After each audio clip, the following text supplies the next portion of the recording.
my thoughts and in my dreams. They're always in my mind. These songs of hobbits, dwarves and men, and elves, come close your eyes. You can see them too. Okay, I promised that I would talk about party tactics. There's one in particular I think is way more important than virtually any other, and you'd be amazed how many parties don't do this, or even how. Okay, here's the advice: back up your thief, back him up, especially in 3rd and 4th edition, where all of a sudden thieves can backstab like every fucking round. You know, actually, I thought that was kind of crazy. Used to be thieves only got like one backstab ever. You know, they get advantages from attacking from behind, but now, whenever a thief flanks, he gets fucking flanking damage. He gets extra, like, it's amazing the advantage they get. That extra 1d6 damage, and that's at 1st level, is huge. It's basically double damage. You know, every round they get double damage. Thieves are DPS. You know, that's what they do. So set them up. It's Oreo. No, it's so I cannot understate that enough, and so many parties fuck that up. And what's worse is I see thieves fuck that up. It's inexcusable how many times. Really, it's amazing. I still can't believe how many thieves don't know how their characters work. It's like the core concept of what a thief is. And don't give me I'm not that kind of thief. They can all do that. You know, man. So here, it's as simple as this. Flanking equals extra damage. Just do it. Anything can be flanked. So if there's a guy, you know, if your fighter is closed with a guy and is in melee combat, get behind the guy. This is not groundbreaking advice, but I feel it has to be stated. If your thief is fighting a guy, get behind the guy. Set him up.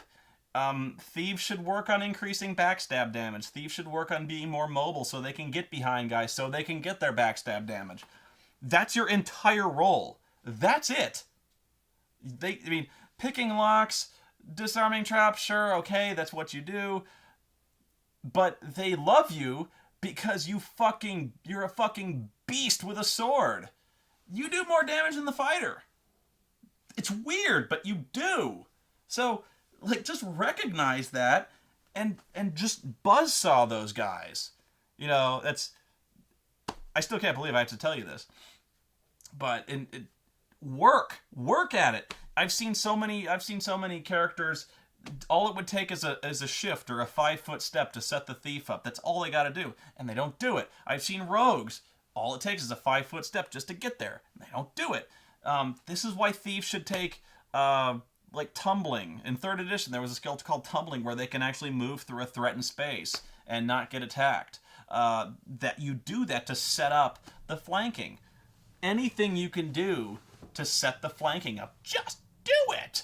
You know, that's all I got. You know, that's not all I got, but it's so simple, but it's such an extreme advantage. And it's annoying to the DM because all of a sudden he's finding ways to stop that. But all of a sudden he's fighting a completely different fight. It takes him off his game.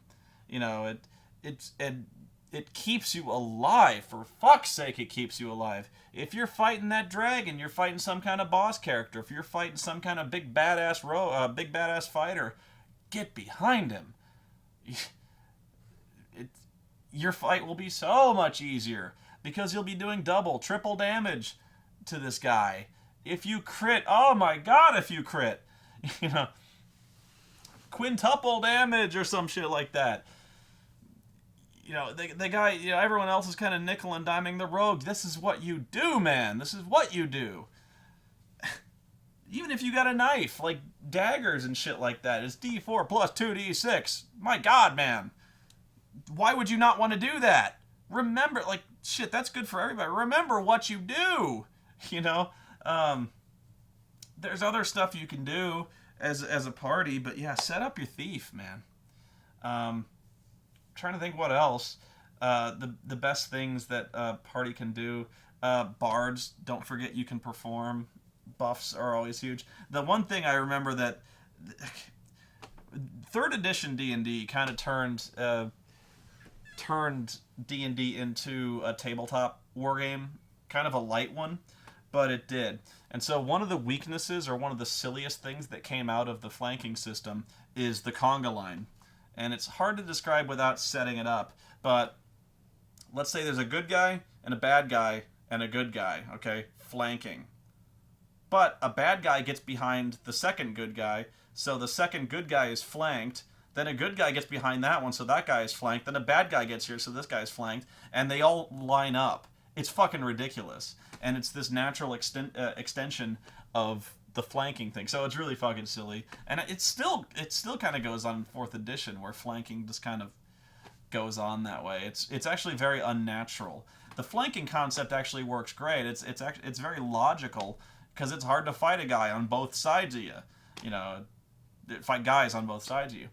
But all of a sudden, like, there's guys who are like, everyone is fighting two guys, one on each side, and you're like, I can't see this happening.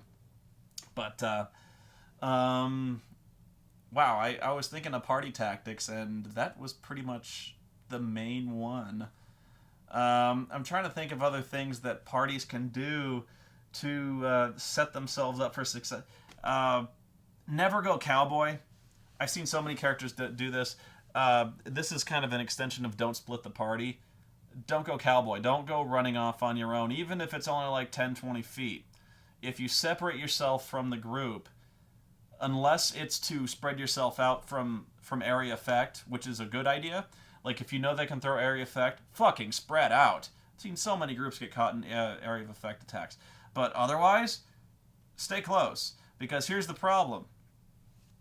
Fighter or the rogue goes off on his own. He gets surrounded and he gets butt fucked. And then the cleric's like, I can't get to you. Sorry. You know, so all of a sudden, one of your guys drops, the cleric has to stop what he's doing, go get you, and all of a sudden, the cleric has run off by himself, he gets screwed up, now you got two guys down, and they're like, so the fight has become exponentially harder, because now you're dealing with, like, the same group of guys, but now you're only, like, 4 people, you know. So don't go off on your own, or at least don't go off to where, like, nobody can reach you. It's so simple, but don't do it, you know. I've seen it happen so many times. You just gotta think, you know. Remember your skills. If you're a barbarian, you should rage. Don't forget that. Oftentimes, I'm not sure it's still true today, but it used to be in AD&D, 2nd edition D&D, the most powerful wizards by far were the specialist transmuters. Transmuters are the guys who could basically turn one thing into another. I called them utility mages because they had such insanely useful spells. They could do stone to flesh. They could do, flying spells. Those were the guys who could make people do things. There were so many good utilities. You walk on water, fly, weird shit like that. But all of a sudden, your mobility and combat options increase so much. Dimension door. The rope thing, the rope trick, just so many things you could do. You know, if you're a bard, you can cast spells. If you're a wizard, you can cast spells, sure, but recognize if you're if you're a bard, you're not gonna be DPS when it comes to magic. Don't waste your time with like burning hands, magic missile. I mean, you can get one, sure. But get stuff that's going to be useful, because you're not going to be, you're going to blow your load on your one spell, and you're like, aha, I did 1d6 to an area of effect. Whoop-de shit. Do stuff that's going to help the party, because by the end of it, your party is going to be so much better off than you getting into position, getting to the front line, throwing your stupid burning hands, and then just running off. Whatever, There's way more useful spells you can do, even in context of role-playing, outside of combat. They'll be so grateful for the comprehend languages, Just utility spells. Trust me, it's gonna pay off way more than your magic missile. That one magic missile you get.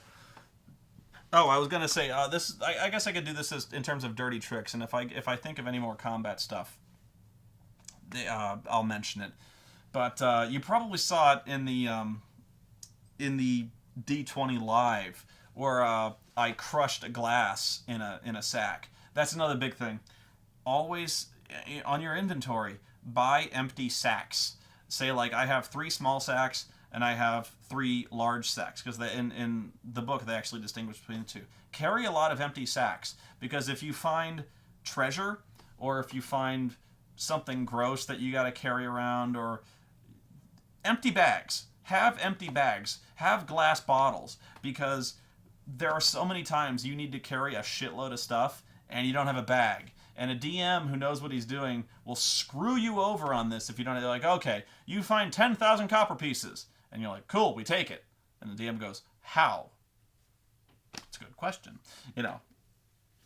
Or if you find a shitload of money, oftentimes that kind of goes past the boards, is how to carry all this stuff. Or if there's like really valuable stuff that is not easily stuffed in your pockets, like candelabras or statues, like little statuettes, or stuff like that, stuff that's not easily taken. Books, if there's a lot of really valuable books or scrolls, or put it in a bag. If you want to carry a dead body or something like that, or you knock somebody out, stuff them in a big fucking sack. You've got the bags, use them, and you'll use them so much, and you'll seem so smart to the party. And so I write down on my inventory sheet empty bags. You'd be surprised how often you have to stuff a motherfucker in a big burlap sack. I'm just saying. But you saw how I did in the D20 Live, how I crushed a glass in a bag, and then the first time I encountered a guy I was not going to be able to talk my way out of the situation, I threw the fucking powdered glass in his eyes. And by the way, I've heard of this happening. It's one of the sickest things you can possibly do to a guy, which actually, all things considered, is a pretty evil fucking act, because you'll blind the guy. Guaranteed you'll blind the guy forever. Because here's what happens, and I probably don't even what happens, but somebody throws like crushed glass in your eyes. Your first instinct is to go, ah! You've just destroyed your fucking cornea. It's fucking brutal. Now, on the other hand, the guy I threw the glass into his eyes was pretty much beyond saving. He was all hulked up on that venom shit, so he was pretty much a goner anyway. But yeah, even if it's something as simple as a bag of sand, you'd be amazed how often that is, just fighting dirty. If you're the kind of chaotic good guy, you can fight dirty. You can, the grease spell is a really underrated spell, because all of a sudden, like if you're getting chased out the door, or you're being pursued, or even if there's a guy that they really want to reach, like bad guys are rushing, you put grease in front of you. It's simple, but it works out so well. Caltrops. If you don't know what caltrops are, they're little spikes that you throw on the ground, and they're designed in such a way that one of the spikes is always standing up. So you can do this in so many cool defensive ways. Again, if you're trying to safeguard a door, you put the caltrops beyond where the door opens. Somebody gets in, they step on the fucking caltrops, their movement's reduced by half. They don't do much damage, but, annoying. It's also a good way to roleplay if you're trying to get away from somebody. If you're getting into a foot chase, or you get caught or something like that, say, I take my bag of caltrops and I throw them behind me. The DM's like, that's a good idea. And you'll probably have a better chance of escaping the pursuit. Smoke sticks. They actually have... They actually have the item smoke sticks, which when you break them, erupt in big columns of smoke. There's also a spell called Obscuring Mist. Use that. If you're trying to get in somewhere you shouldn't be, again, you're trying to sneak past guards, or you're trying to escape from a situation, you cast that spell, it's the ninja vanish trick. Also, it's a good way to yell fire.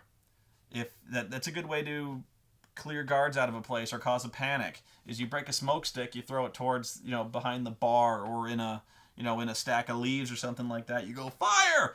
The DM's like, that's fucking smart. They think there's a fire and they run. Again, this is going to my DM dirty tricks handbook here, but you know, or my player dirty tricks. I've done some of the bardic knock spell, so many cool things. But you know, there's a lot of misdirection. Be like Batman, you know, theatricality. Or even if you don't have smoke sticks, you can set this stuff up to where you can set it so where you can yell fire. Even if you like if you know you're going into the situation, I wouldn't normally suggest this, but like if you're going in a situation you need to cause a panic, maybe like have something that'll burn. You can throw into a fireplace that'll burn really, really smoky or something like that. Like even I was gonna say a bag of leaves, but who walks in with maybe if you got a backpack, you can have a bag full of leaves and throw them in there. I don't know what, but if you think of some kind of this is where you actually can ask your alchemist friend. If you have a guy who has craft alchemy, you'd be like, you got anything that causes a lot of smoke? And the guy, the dealer will be like, yeah, you could roll something, and flask of oil. You could cause a fire with a flask of oil, and that wouldn't be hard to sneak in somewhere. Set fire to a thing. Fire is very good. Fire is your friend. People act weird around fire. So, trying to think. Always carry a ranged weapon. This is great actually. I almost caused TPK doing this, and in fact, it was on one of my Pathfinder games that I put online. Was they ran into zombies, which you'd think would be one of the most common enemies ever, and they are. But here's the thing: zombies and skeletons and the like are virtually unaffected by anything except one type of weapon. For instance, a rapier or a spear isn't going to do shit to a skeleton because you can't stab a skeleton. You can, but you're not going to do a whole lot because, odds are the spear or the rapier is just going to glance off the bones. There's no organs to stab. And same thing with a zombie. You can stab a zombie with a rapier. You can stab it in the eye. Is the zombie going to care? Not really. The only thing that harms a skeleton is a blunt weapon, even as something as simple as a club or a tree branch or something like that. The only thing that hurts a zombie in the context of D&D is a slashing weapon. So, when these zombies attacked, I had 6 people. Guess what? Nobody had a slashing weapon. Not one. Skitch had one. He had a dagger, which can be used as a slashing weapon. He was the only guy out of 6 guys. Everyone else carried a blunt weapon, and even the best fighter in the group carried a rapier. Which, by the way, if you're the best fighter in the group and you're carrying a rapier, rethink your career choice. But yeah, he had a rapier, so he's stabbing these zombies, and I don't tell him how much damage he's doing. He's rolling damage, but every time he stabbed him, I say, the zombie seems relatively unaffected by your attack. Meaning, he took, I forget how much damage zombies take from piercing, at least in Pathfinder, but they take at least half, probably a quarter, but it's at least half. So I'm like, I even said stuff like, you stabbed the dragon right in the heart. Because he did a crit, as I recall. Like I say, you stabbed the dragon right in the heart, but it doesn't seem to affect it at all. It still shambles towards you and swings like nothing is hurting it. And eventually, after like 4 rounds, he figures this out. He's like, maybe I'm not doing any damage to this thing. I'm like, no. So then the cleric runs forward and he hits the zombie with his mace, and I'm like, okay, you crack its skull. Big whoop. The only way to beat these things is to cut them into pieces, at least, again, in D&D. Skeleton, the only way you can beat the skeleton is to smash it with something blunt. So I always say in D&D, and I know weight is always a concern, encumbrance and stuff like that, but always carry at least 2 different weapons that do 2 different types of damage. If you specialize too much, you're going to run in this encounter where you're just fucked. You're going to run in that monster who doesn't take damage from piercing weapons. You're going to run in that monster who's not affected by, like bows, piercing weapons. You're going to run in that monster you need a blunt weapon for. That happens so often. You need a blunt weapon for this shit. You face that earth elemental, and it's for some reason immune. Well, you can't slash a rock. You can't pierce a rock. You can break it with a hammer, sure. But, stuff like that. So I always say, at least carry 2 kinds of damage. So important. And if the DM knows anything, he will bite you right in the ass with it. So I always say blunt weapon is actually the one that comes up the most, I find. Always carry a blunt weapon. And here's how you do it. A club. That's it. And clubs in D&D and virtually every game are free. Why? Because they're a stick. So like anyone who has any kind of club, you can say it's pretty, like I whittled this club and it's got this big lion head on it or something like that, or it's just a piece of driftwood. In fact, most times you can just say I pick up a piece of driftwood and I whack the skeleton with it. DM's gonna be like, good, fine, you do D4 damage. It's still gonna work, So carry a club. They're not that heavy because they're like a 2-foot piece of wood. It's a fucking truncheon. You can carry one of those. They're not that heavy. They cost nothing. Carry one. If you're the kind of guy who has a rapier, at least carry a dagger. Somebody carry a short sword. Have two, because you got to have that backup weapon. The other reason I always say carry a club is because one time in the entire campaign, at least once, the DM is going to see the rust monster in that fucking monster manual, and he's gonna be like, ha ha ha, ha, rust monster, fuck your armor. If you're gonna, by the way, if you see a rust monster, fucking run. But because you're not, all of a sudden you'll see the fighter just drop his fudge at the sight of a rust monster, because his sword, his armor is just gonna be fucked. But yeah, if you're at all worried about your fucking sword, carry a club, pummel that fucker with a truncheon. That's it. And it sounds so simple, but you got to be somewhat versatile in the damage you do. If you're a wizard, don't be the pyro, or at least have a fallback in case the pyro shit don't work out. If a fucking Balrog appears in front of you, or anything that's immune to fire, and all you got is burning hands, fireball, that's all you got, you're not going to be any use in that fight. And that happens so often where, these guys over-specialize and they only have one answer to everything. And so all of a sudden, fire methods appear and the guy goes, burning hands, and the DM goes, it doesn't do anything. And all of a sudden the wizard just goes, sorry guys. And he sits the entire combat with his thumb up his ass, swinging uselessly with his other hand with a knife, not doing shit. So don't be that guy. If you find yourself in that situation where you've got one weapon, and if that weapon gets nullified, what's your plan? Have a fallback plan, and you'd be surprised how many people don't do that. I was gonna say, my memory's so bad lately. I know what it was. And you could even take that one step further. In fact, I've seen characters take that really far, to the point, I wouldn't say paranoia, but really, really prepared. When you get to higher levels, I have seen characters not even leave the house without a blunt weapon, a slashing weapon, a silvered weapon, because if you run into a lycanthrope or something that can only be hurt by silver, you're going to want that. A magic weapon, or a spell that can turn a weapon into a magic weapon, like Shillelagh or the spell Magic Weapon. And they won't leave without a cold iron weapon, because certain creatures like the Fae, or like, I was going to say banshees, but there's certain creatures like Fae creatures who can only be hurt by cold iron. So, like, you'll see fighters walk out of their house with a fucking arsenal, or at least like a silver dagger, or even like a piece of cold iron rebar that they can call a club, but they'll leave with it because they don't want to be that guy who has no answer. If they get into a combat and the DM goes, none of your weapons work, their reason to live is gone. They're like, what do you mean I can't kill it? The DM goes, you got nothing that can hurt it, and the guy's like, no!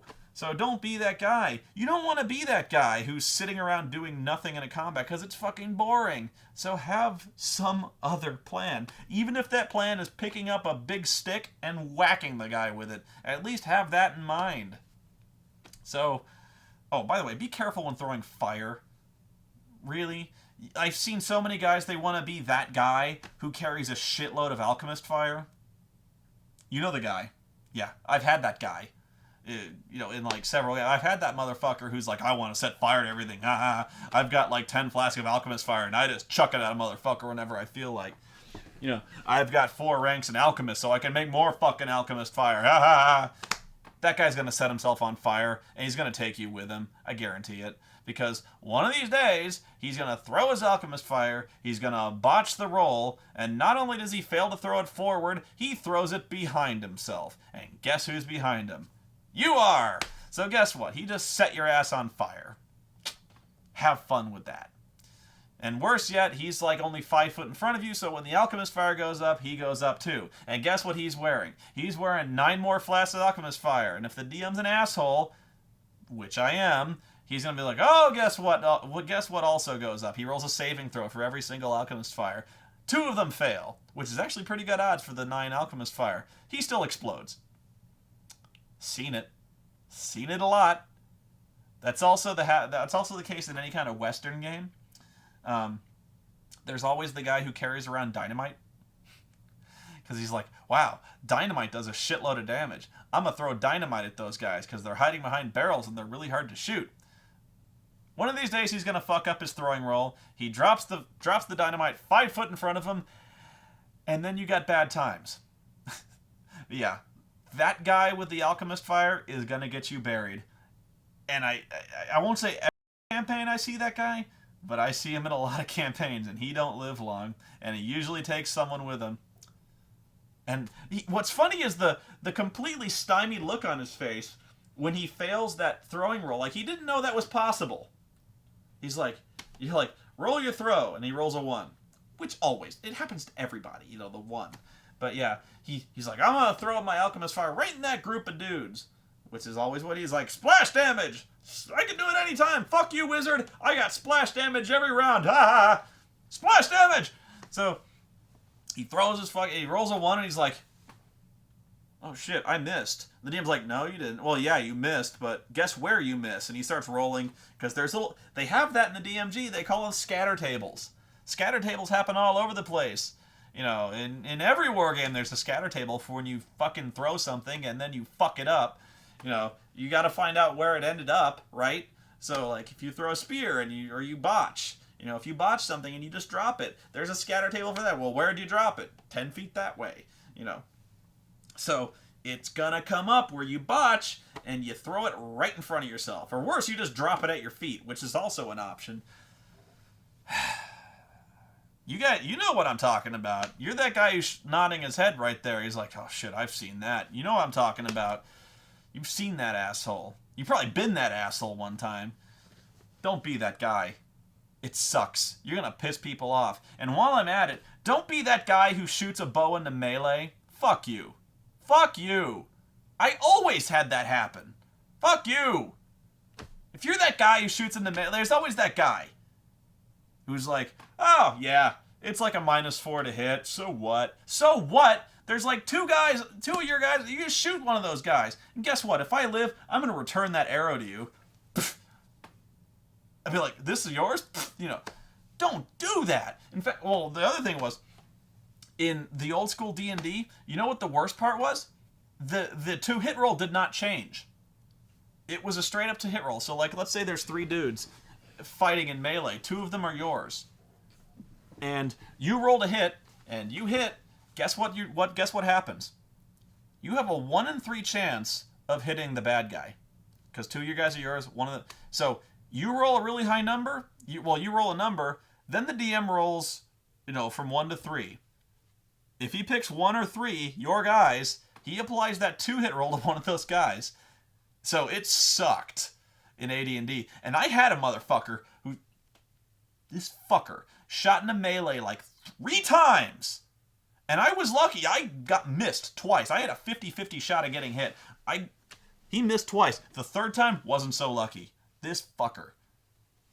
And I was telling him, I was like, every round I was like, don't you do it. Don't you do it. And I'm in this fucking melee, and he's like, well, what else am I gonna do? Actually, I think it was Lord Cat. The voice I'm thinking of in my head was Lord Cat. I don't know it was him, but it was like, what the fuck else am I gonna do? I shoot a bow, and I'm like, don't you do it. I even told him the rule. I was like, you realize it's a 1 in 2 chance of hitting me? He was like, I'm a ranger. I shoot a bow. And he shoots the motherfucker. Yeah, third time he hit me.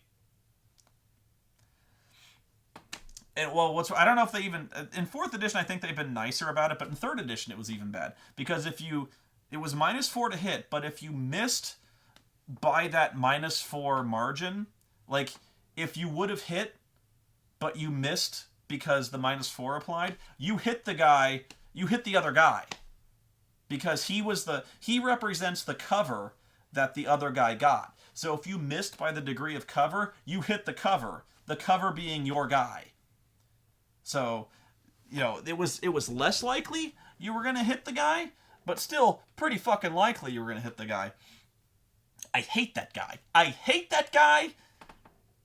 Because he's just an asshole.